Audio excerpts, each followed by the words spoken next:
Magandang hapon sa ating lahat. Good afternoon everyone. Mag-share na naman ako ng another kaalaman para po sa ating sound system. Pero gusto ko lang i-flex muna itong dalawang LED TV, Google TV at Smart TV na ibinigay po dito sa church.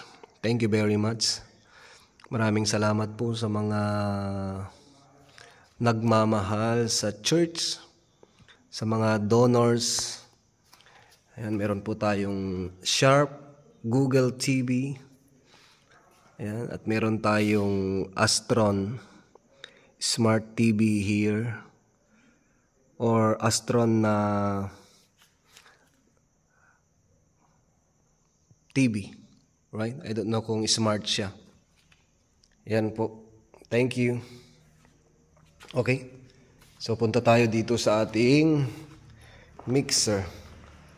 Yan. Sabi ko nga po kanina, meron akong i-share ulit sa inyo yung kung paano natin ginagawa or paano tayo nag-set ng volume ng ating microphones.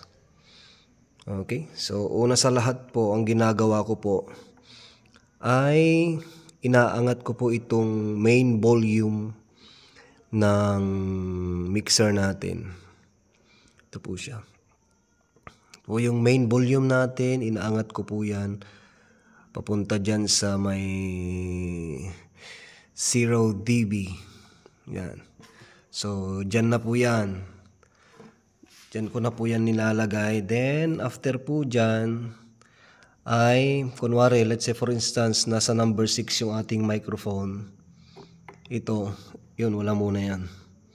So, ang ginagawa po natin, of course, ino-on natin ito. Kasi on-off. Pag naka-off yan, pag walang ilaw yan, meaning to say naka-off. Pag naka-on, may orange color yan. So, ito naman, it's either sa 10 dB or sa 0 dB din. Ganyan po. At dito na po ako sa gain. Yan. Tapos kinukuha ko na po yung microphones. Then kung kulang pa dito po sa 0 dB, dito na po ako nag-a-adjust sa kanyang gain. Dito sa may red, sa may trim niya. Yan. Pwede siyang maging 9 o'clock, 10 o'clock, or 12 o'clock. Depende po kung walang feedback sa microphones. So, ganun po ako naglalagay ng volume sa mga mic na ginagamit po natin dito sa church. So, ulitin ko lang po sa main volume po natin naka 0 dB. So dito rin it's either sa 0 dB or 10. Then dito ako nagko-control sa gain sa red. Alright. So pa-share na rin po sa inyo kung paano po kayo nagse-set up ng mic volume ninyo. Of course, nakadepende pa rin yan sa feedback ng mga speaker natin.